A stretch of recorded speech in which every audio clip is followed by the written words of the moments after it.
கர்த்தருடைய பரிசுத்த நாமத்துக்கு மகிமை உண்டாவதாக. இந்த நாளிலும் நம்ம ஆண்டவரை அதிகமாக நம்ம நேசிக்கிறோம்னா நம்ம எதில் காண்பிக்கணும்? இன்னும் யோவானில் விட 4வது அதிகாரம் 3வதுல பார்க்க 5வது அதிகாரம் 3வது வசனத்தில் பார்க்கும்பொழுது, நாம் தேவனுடைய கற்பனைகளை கைக்கொள்வதே அவரிடத்தில் அன்பு கூறுவதாம். அப்போ நம்ம ஆண்டவரை நேசிக்கிறோம்னா எப்படி நம்ம வெளிப்படுத்துறதுன்னா, அவருடைய கற்பனையை நம்ம கை கொள்ளணும். அவர் சொன்ன வார்த்தைப்படி நம்ம நடக்கிறது தான் அவர் மேலே அன்பு வைத்திருப்பது. அப்போ அவருடைய கற்பனையின்படி நம்ம கை கொள்ளணும். அன்பு இல்லைன்னா ஆண்டவர் நம்மக்கிட்ட இல்லை, ஆண்டவரே தெரியாதுன்னு அர்த்தம். நான் அன்பாக இருக்கிறேன்னு சொல்லி நம்ம அதிலே நம்ம 3வது அதிகாரத்தில் 17 பார்க்கும் பொழுது, ஒருவன் இவ்வுலக ஆஸ்தி உடையவனாக இருந்து தன் சகோதரனுக்கு குறைச்சல் உண்டென்று கண்டு தன் இருதயத்தை அவனுக்கு அடைத்து கொண்டால் அவனுக்குள் தெய்வ அன்பு நிலை கொள்ளுகிறது எப்படி? அப்பா இன்னும் கொஞ்சம் ஆண்டவர் ஆசீர்வாதமாக வச்சுருக்காரு. ஆனால் அவன் சகோதரனுக்கு கொஞ்சம் குறைச்சலாக இருக்குது, அவன் கஷ்டப்படுறான். ஆனால் அந்த சகோதரனுக்கு உன்னால் உதவி செய்ய முடியாமல் நீ இருதயத்தை நீ அடைச்சிட்டா உனக்குள்ள ஆண்டுடைய அன்பு எப்படி இருக்கும்? வசனம் சொல்லுது, என் பிள்ளைகளை வசனத்தினாலும் நாவினாலும் அல்ல, கிரியினாலும் உண்மையினாலும் அன்பு கூறக்கணும்.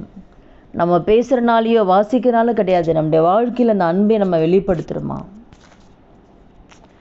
தான் கண்ட சகோதரனே நேசிக்காத நீ காணாத தெய்வத்தை எப்படி நேசிப்ப? அதுதான் நம்ம பார்க்குறோம். 4:20 பார்க்கும் பொழுது, தேவனிடத்தில் அன்பு கூறுகிறேன் என்று ஒருவன் சொல்லியும் தன் சகோதரனை பகைத்தால் அவன் பொய்யன். கண்ணுக்கு எதிரில் சகோதரனை உன்னால் நேசிக்க முடியலையாப்பா. பார்க்காத தெய்வத்தை நீ எப்படி நேசிப்ப?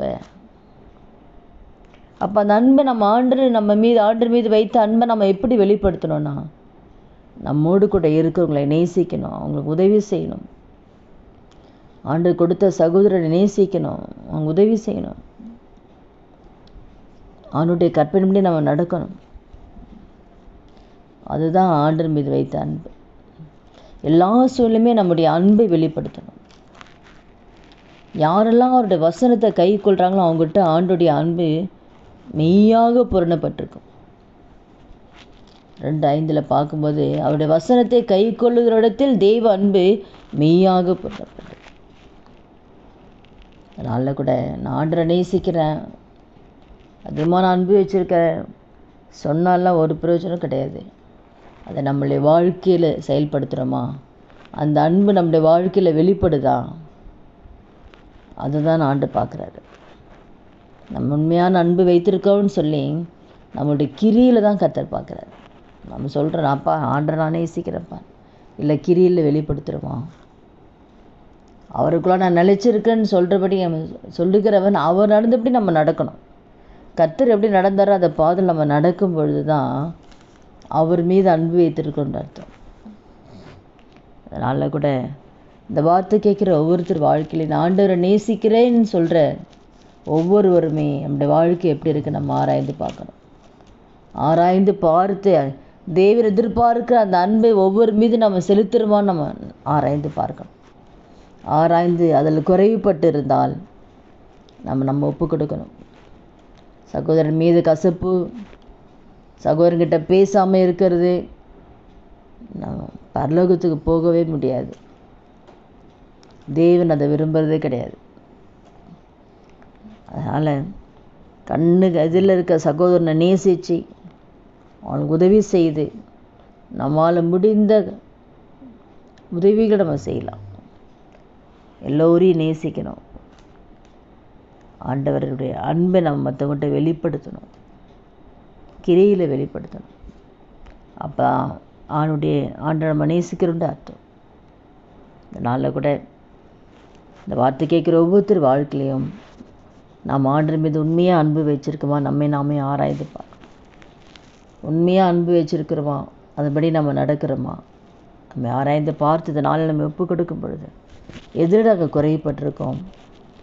நம்ம ஒப்பு கொடுக்கும்போது நிச்சயமாக உண்மையான அன்பை நாம் செலுத்தும் போது நிச்சயமாக ஆண்டவர் சந்தோஷப்படுவார். அவருடைய கற்பனைப்படி அவருடைய வார்த்தைக்கு நம்ம கீழ்ப்படிந்து நம்ம நடக்கும்போது தேவன் நம்முடைய வாழ்க்கையில் வைத்திருக்கிற நன்மைகளை கர்த்தர் நம்ம சுதந்திரத்துக் கொள்ள செய்வார். ஜெபிக்கலாமா? துதிகள் மத்தியில் வாசம் செய்ய நல்ல தகப்பனே, இயேசுவின் நாமத்தில் உடைய சமூகத்தில் வருகிறோம்.